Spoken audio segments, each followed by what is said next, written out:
Welcome back to the channel, everyone. Today, the title of our deliberate practice lesson is the elbow whip and the master move.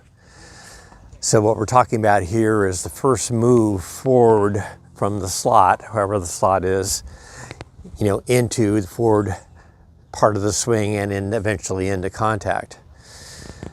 Now, this elbow whip, this master move, is sometimes called the magic move in golf.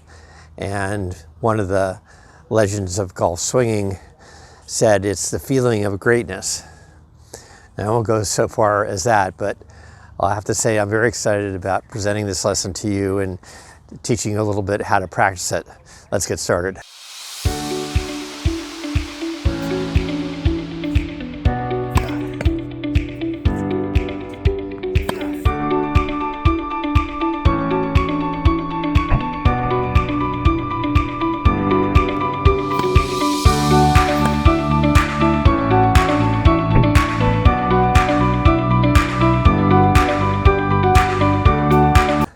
This is our second deliberate practice lesson, number 2.2, regarding the understanding that the swinging is really, underlying principle is a throwing action. And we covered that in pretty good detail in the first one. We'll do a little bit more today. For those who are just tuning into the channel for the first couple times, thank you for joining.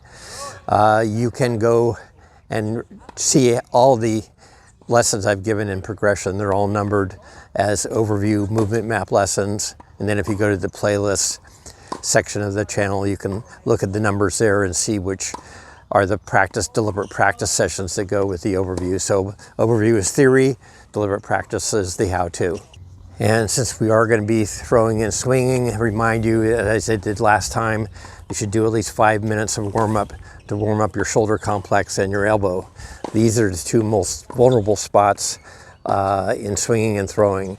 The shoulder joint here has all these small muscles attached, and they can easily be strained and even torn. Well, not easily, but if you overdo it. Again, the shoulder joint is the fastest joint in the human body, going over 7,000 revolutions per second inside. The other vulnerable point in swinging and throwing is the ligament that connects the forearm and elbow here. It runs across it. So as we, in throwing action, our body is rotating first and our arm is lagging behind. It puts a strain, some sort of strain in this area if we're not doing it right. Of course, the same thing with swinging. Although we don't have nearly the problem that baseball pitchers have because they're just throwing the ball in their hand and we have a racket. But nevertheless, you should be aware of these two spots in particular. You should make sure that your doctors approved you for these kinds of exercises. That if you have any pain when you're doing these exercises, stop immediately. If you have a mild strain, wait till the strain goes away. If it happens again, then you're doing something wrong and you need to get that checked out. So we don't want to be taking time away from our training by being injured. So please take these precautions seriously. In terms of warming up, I gave this to you last time, this therapeutic rubber band. I'll put it in the notes. You can do forearm twists. You can bend your shoulders, elbows all around. You can do the stretchy band against the fence to get these shoulder muscles warmed up. And then you can just do isometric exercises against the fence. So let's just assume each time that we come out, you've done this 5 minutes of warm up on your shoulder and throwing arm, and we'll go from there. Now continuing on with our throwing lessons that are going to lead to swinging lessons. This time I want you to start a few feet behind the service line, and I want your orientation to be with your left shoulder sort of pointed at the net post. So we want a kind of a closed off position with our body. A lot of people have mentioned Jack Brody and his 45-degree angle idea, and generally I think it's a good idea. Basically saying we should not turn our left shoulder towards the opponent and have this open sort of stance to the forehand, that we need to close it off at a 45-degree angle.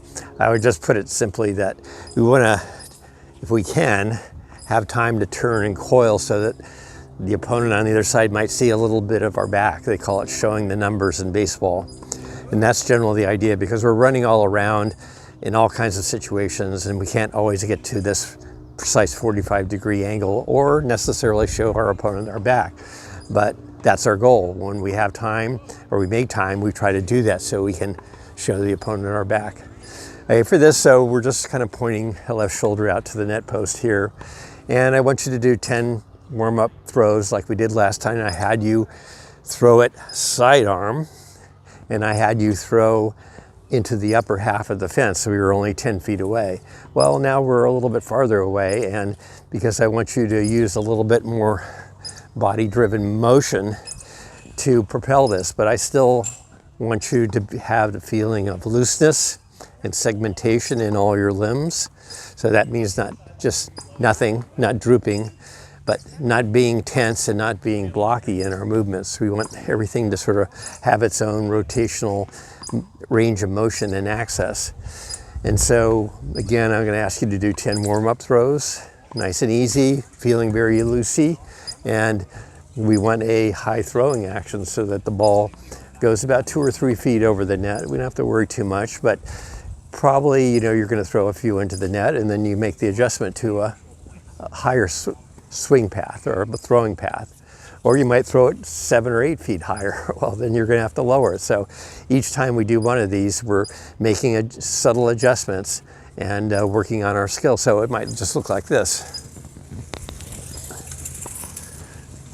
Okay, I'm going to pause and you can do 10 of those.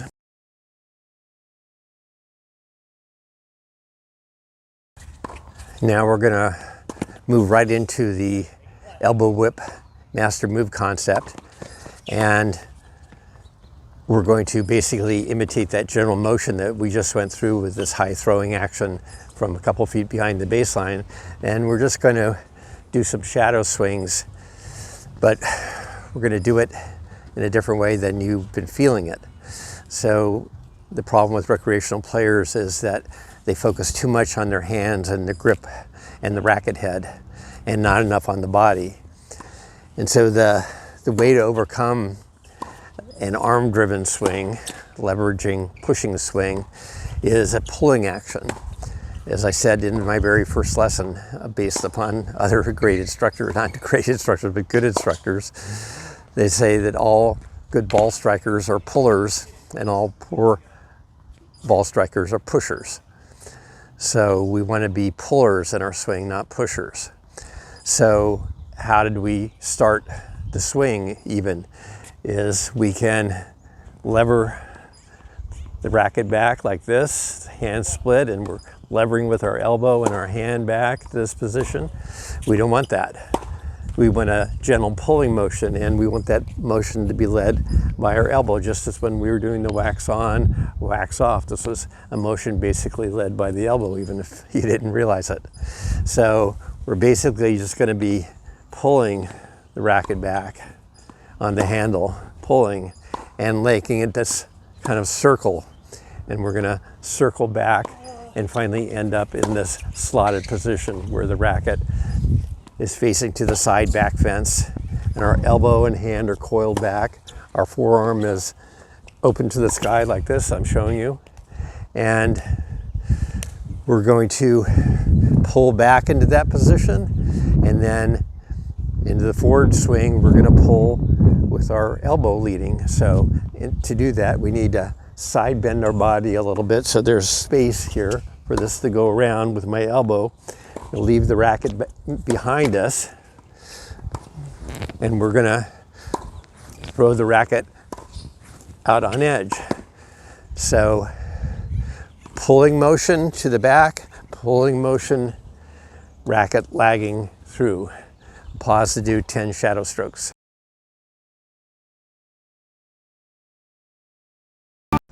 So we're on to the next progression of complexity in this deliberate practice system. And so I want to talk just a little bit more about this take back and in the forward swing and about what our shoulder is doing. So the shoulder basically has two motions that are going on that are important. One is an external rotation of the shoulder joint. As I take it back here, you can see that my shoulder is externally rotating outward away from my body, and even all the way back in the slot, my shoulder is joint is rotated this way. That's external rotation. Internal rotation is just the opposite. So my shoulder is rotating internally, sort of around and towards me and forward into the swing. So we go from external rotation to internal rotation, external rotation to internal rotation. So that's just a baseline for you.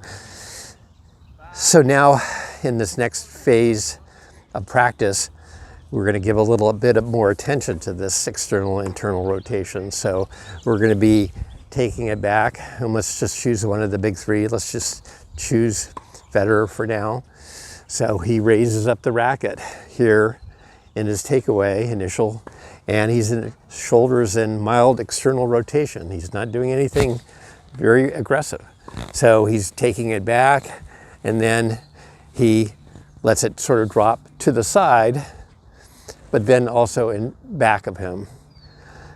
Again, most players simply drop the racket too much to the side, and they need to get it deeper behind them so they have a range of motion back here. So all this is taking place, external rotation, Federer, drop back into the slot, external rotation, and then the drive forward.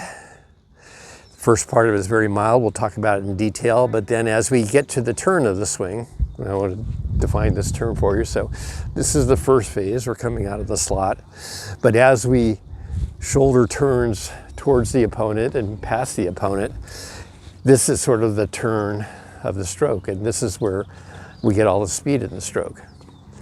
So as we move out of the slot into the turn, that's when we are going to have a strong, aggressive internal rotation of the shoulder in this throwing action. So I want you to do 10 drop hits from behind the service line. We're trying to get 2 or 3 feet over the net, not too high, not too low. We're making adjustments each time we hit. Nice medium swing so we don't lose track of how we're feeling in this. So 10 drop hits that way. I'll pause.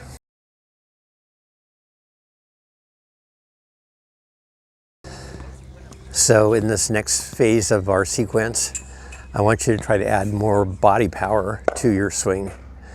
The model that we're teaching is the kinetic whip, and so this is the reason I didn't call it just the elbow whip, because yes, we have an elbow whip action here in the throwing action, but we're using the power of the whole body, which again requires us to lower our center of mass, sink into the ground a little before we do this, so that we can push energy into the ground so that that energy can come back up.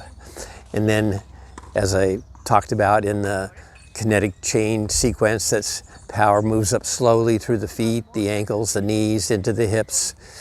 And, and that rotational movements, very small, that, we're probably going less than 5 miles an hour, has the wave of energy in the kinetic chain moves up the body to the smaller, faster parts. First it goes through the torso, the chest, the shoulders, then arms and out to the hands, and finally to the racket. This energy speeds up. In the throwing action, it ends with the fingers and the wrist releasing the ball. And, baseball pitchers can throw it over 100 miles an hour this way with the whipping of their hand. Well, we have something different in tennis. Obviously, we have the racket in our hand.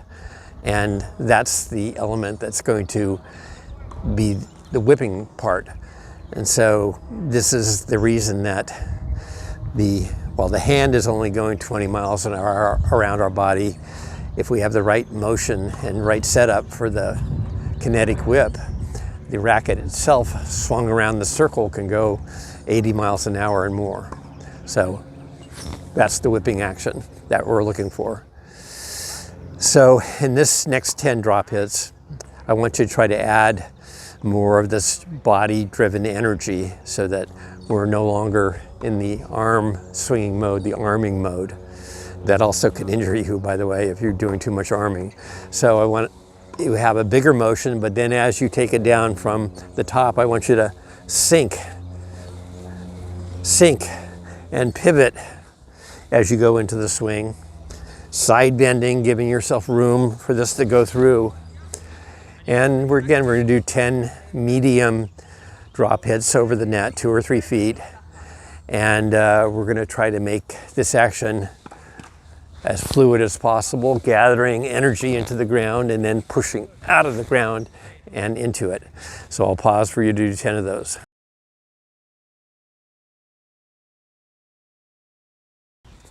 Before we move into the next practical exercise, I want to go over this movement map piece that I said was missing last time and just what it is. Again, we're talking about from the slotted position, we're all wound up, externally rotated in our shoulder, arm coiled back, hand coiled back, racket lagging back. So, and we have some sort of non-hitting hand out here usually, but we're not worried about that right now. The first movement from this is not what you've been hearing from almost all other instructors, which is from the slot that you need to turn the butt of your racket towards the incoming ball. So I want to pause for a moment to explain why this is wrong. So most instructors who tell you that the first move out of the slot is to turn the butt of the racket towards the incoming ball usually show you a photograph or a video clip that looks something like this. So from this slotted position, then you're Djokovic or your Federer or Nadal, and you look at the butt of my racket pointing pretty close to that ball, right? So that's what's wrong with that. Well, the problem is that the ball's not really there yet. The ball is where I'm going to show you. So when we've reached the slot and we're getting ready to go forward swing, the ball is incoming from our opponent. The ball is 20, 30 feet away, maybe somewhere in that range that I'm showing you now. As we progress in our swing, the ball is approaching us and eventually gets to that position. Then at some point in our swinging process, it has to be that the handle turns and pivots, and at some point it's going to be pointing at the ball. But it's absolutely the wrong thing to do at the beginning of the forward swing. So what happens if we do that? So if I'm pointing at the ball right now, my handle comes around like this. So now I've opened up the racket and thrown it, casted it, as they call it, out on the swing circle too soon. Now my hand and the racket are aligned, which means that I can only swing through maximum 20 miles an hour. Furthermore, it's going to disconnect this racket from my rotating body. So now my body will tend to freeze up, and the hand will be coming through around like this. And so this is a cardinal mistake in swinging, is that we want to keep, at the beginning of the swing, we want to keep the racket aligned behind our pulling hand, lagged in back of it. And only at the turn of the swing is this going to be tendency to come around, and it doesn't stop at any point and point towards the ball. It just is rotating around as their racket head is rotating around. So yes, at some point in this swinging circle, it does point at the ball, but that's exactly the wrong thing to do. We're trying to hit to the target. We're not trying to hit at the ball. That creates all this kind of motion. So what should we be doing in our first movement out of the slotted position? We should be doing 2 or 3 different things. So the momentum of our rotation is taking the racket sort of out here to the right initially, and that's fine. That's what we should be doing. But furthermore, we want to both move this into the swing circle at the beginning, and we're going to do 2 different things. We're going to rotate or supinate our forearm back this way. So just to clarify, there's 2 things with rotation of the forearm. There's pronation, where my thumb is carrying over the racket like this and closing the racket face. And there's supination, where my forearm is rolling back like you see here and the racket is laying back. So as we come out of the slot, our natural tendency, if we're untutored, is to want to start pronating too soon. That's going to give us the over-the-top flaw that I've been talking about with Coco Golf, and it's detrimental at a high level, it's detrimental at a low level. I've been talking about it for more than a month here about Coco, and last week at the French Open she lost to the #1 player Iga Swiatek 6-2, 6-4, and she made 39 unforced errors in those 2 short sets, and most of those were topspin forehand errors, and almost all of them had this contributing flaw that I've been talking about, this over-the-top aggressive move from the slot, internally rotating the shoulder too aggressively too soon, pronating aggressively too soon, leading to all these mistimed hits, as well as flattening out the swing stroke. So as you supinate, as I've been telling you, the racket lays back and down from the hand. You can see that it extends down. So I started here, but then as I supinate and lay the racket back, now the racket head is several inches below my hand. And so as I turn into the swing, this is going to be the basis for the vertical rise through contact. If we are pronating too quickly, this is going to be the opposite. It's going to bring the racket up and flatten the swing path, and we're going to tend to have an outside-in swing path instead of a inside-out swing. To provide further validation to my description of the master move and elbow whip, I wanted you to watch this slow motion video of 4 Djokovic forehands I filmed. And these 4 forehands come from one rally. You will see a variety of forehands, some defensive and some attacking. And you will see this first move out of the slot and the master move a little bit differently in each stroke. But all of the Djokovic forehands have this key movement. After the Djokovic forehands, I'll put a clip of 5 Federer forehands I filmed in one rally shot. And again, you will see a variety of defensive and attacking forehands, but all of the forehands will have this master move and elbow whip.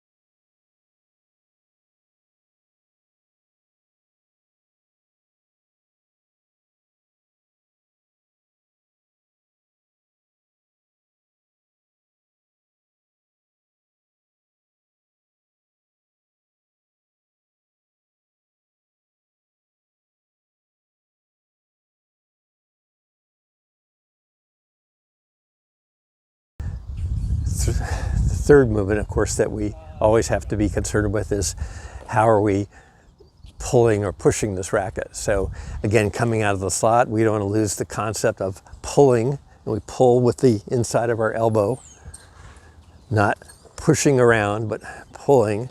So we're doing these 3 things. We're pulling with our elbow, we're supinating our forearm, and we're letting our arm elbow extend down so the racket is now well below our hand as we move around the swing circle.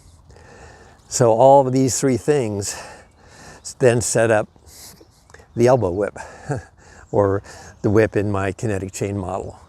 So we're keeping all the coil and energy stored in our shoulder complex, in our arm, our hand, and our wrist.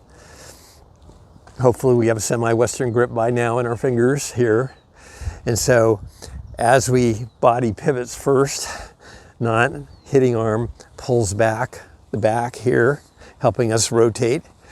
This is going to be released. This energy is released. It's not actually, swung so much as we got all this coiled energy like a rubber band, and then it whips around as our arms extend up and through the shot in throwing the racket head out on edge.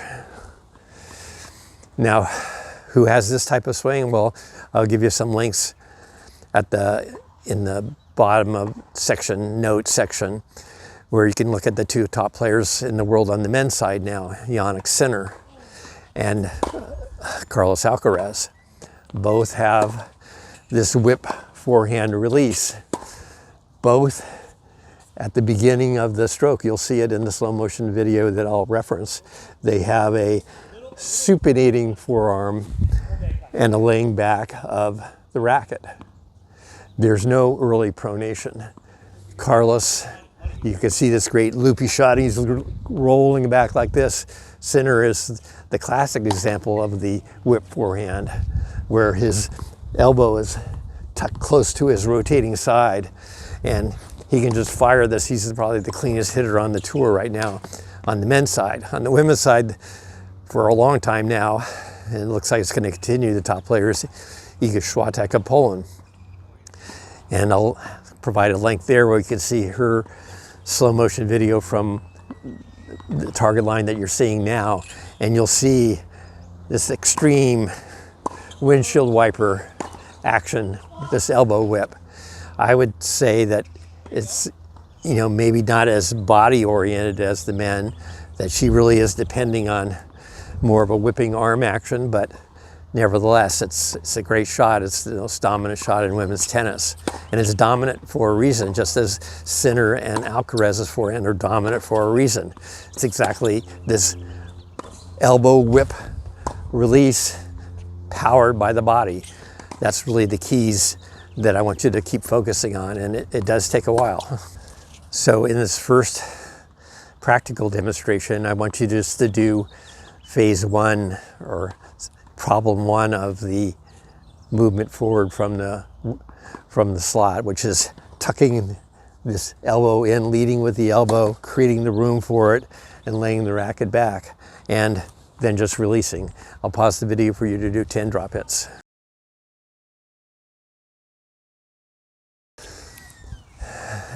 The next phase of this exercise is to do part two, which is the supination of the forearm. So make sure that you're rotating. This is called the elbow pit or fossa, and it's rotating backwards, not forwards as in pronation, but backwards to help you lay the racket head back and down below the hand. And so I want you to just check this position, make sure that you're doing it, and then give me 10 drop hits from that position.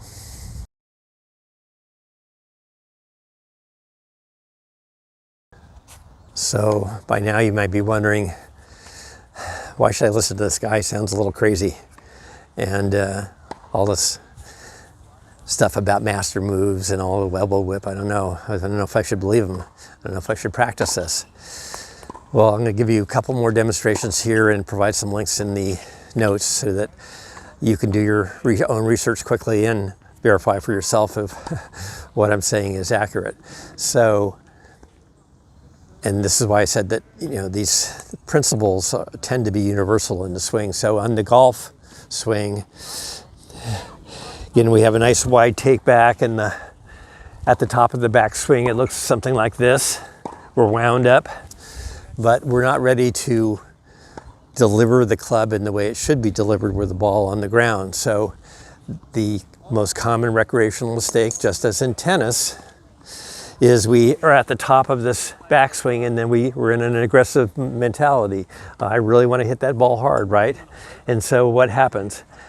I immediately want to go into aggressive rotation of my shoulders towards the target, immediately swinging the butt end of the club towards the target.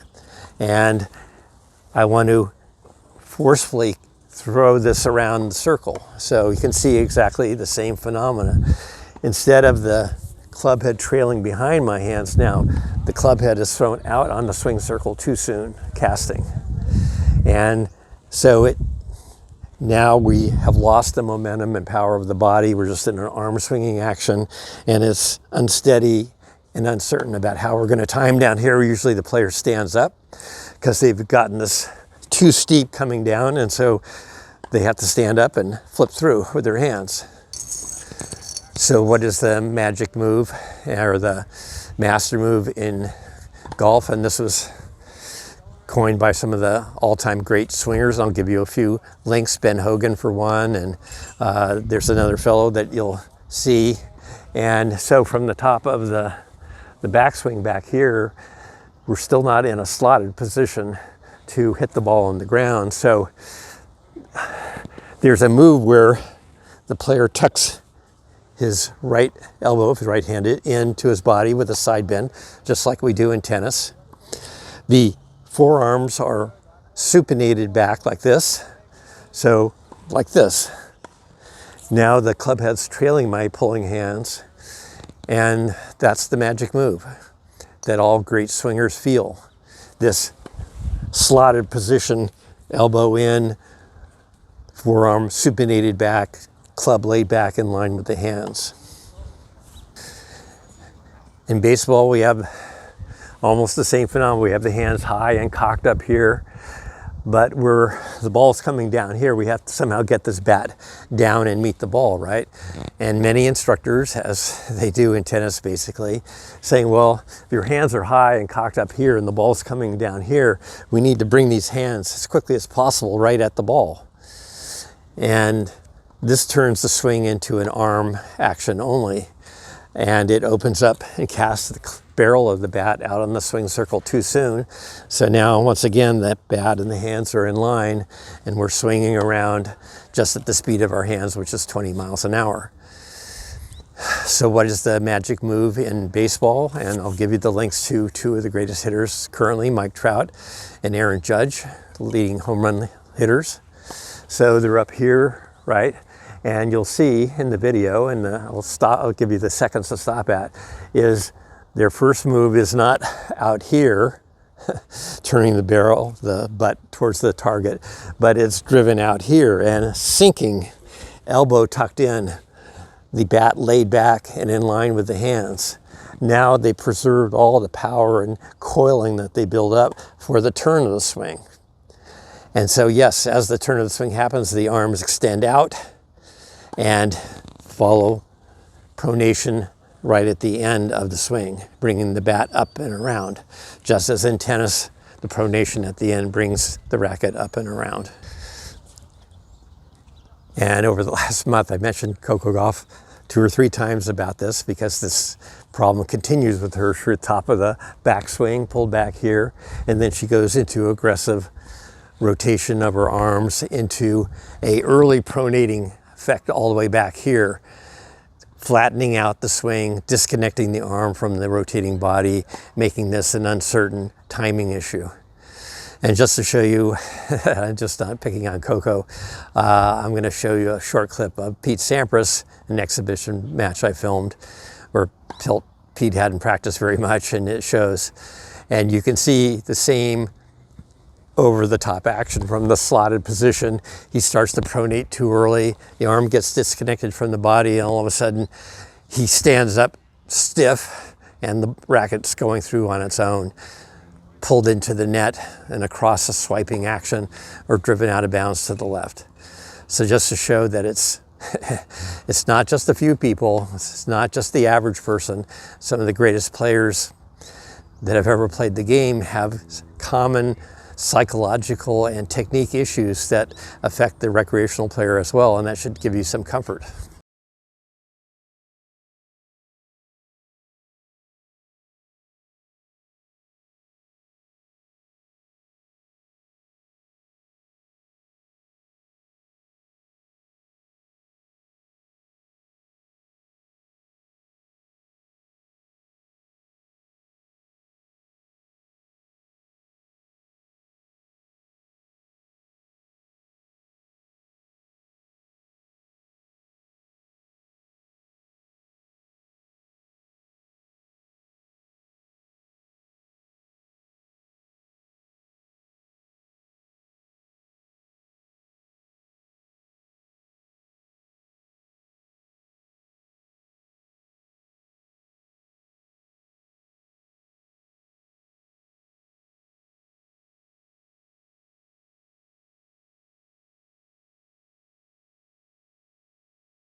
So with all that theory, I can see a lot of people thinking, and maybe some instructors who see this saying, well, you'll never get the recreational player to absorb all that information and execute it. Well, you know, I was a recreational player, as I said, probably with a swing much worse than you have. And I mostly played doubles because I never really learned how to swing the racket properly. And my action was just sort of a short levering blocking action, just so I could be reliably get the racket over. And in doubles, and I had a good partner, I did okay. But I really couldn't play singles very well. But that all changed when I started this 5-year research project, particularly looking at the other sports of how the best instructors were teaching.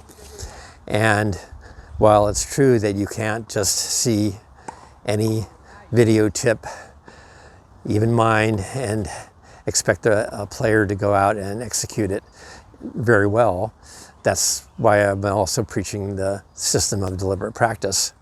With that system, this can be learned.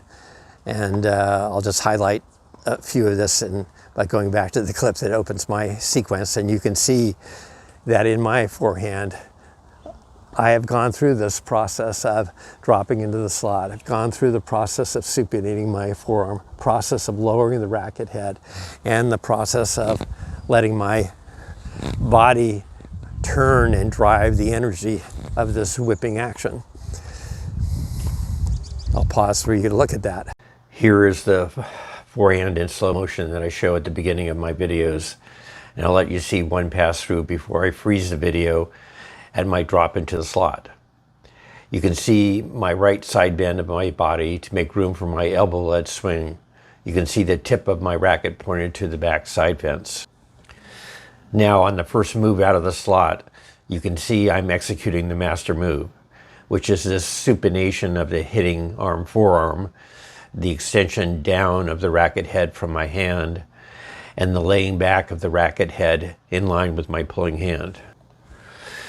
Going on to the second phase of the forward swing, which is the turn of the swing, where we release the coiled elbow whip and we move into forearm pronation as we make contact. And the elbow and forearm action causes the sharp vertical rise of the racket through contact and into the follow through. So enough talking for now. I want you to do 10 drop hits, trying your best, knowing that you're imperfect at the beginning, with this elbow whip and magic move. So you can start from a slotted position, and you're gonna focus on pulling with the elbow, supinating the forearm, dropping the racket head, and then releasing the racket in a windshield wiper release. Pause for you to do 10 to medium speed. Shown you how this can be purchased in the notes. I'll show it again. We need a system of objective feedback to see if we're really doing what we think we're doing. But the feels are real, as they say. So I want you to use your camera set up from a face-on angle, because I want you to focus right on this action right in here, the magic move. And you're gonna see whether you have a pulling action. You can see whether your forearm supinates. You can see whether you're releasing the racket up in this windshield wiper release. So we'll film 10 in regular speed, 10 drop hits in slow motion. I'll pause the video.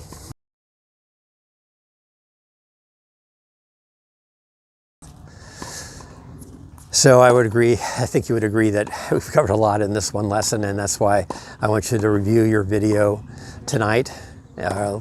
Practice in front of the mirror and start thinking about how you're gonna improve things the next practice session of this.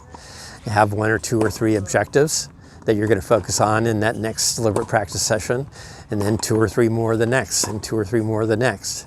So you're working on little chunks of the process, not trying to do everything all at once. So if it's the supination, that's your issue, then that'd be 1 practice session. If it's the laying back of the racket below the hand, that's another practice session. just keep going, and you will get better, just as I got better. And overall, I would say if you step back to what's the difference between the type of swings at the high level, and you look at someone like Rublev or Rune, who have very powerful forehands, and the difference between their forehand and the center Alcaraz elbow whip forehands, I would say that it has a lot to do with what we were talking about, is that you'll see with Rublev and Rune, the links I provide, that there's a tendency for an early pronating effect of their forearm, which brings the racket head up and moves it out on the swing circle a little bit sooner. Still very powerful when they have time and they're on the attack. We'd all love to have as good a forehands as them, but they're not quite as good as the center Alcaraz model. This supinating forearm, this more vertical rise of the racket, and you can see Alcaraz can do all kinds of wonders with it, small and large. So don't think that you can't do it, you can do it. And I say keep dreaming and keep practicing.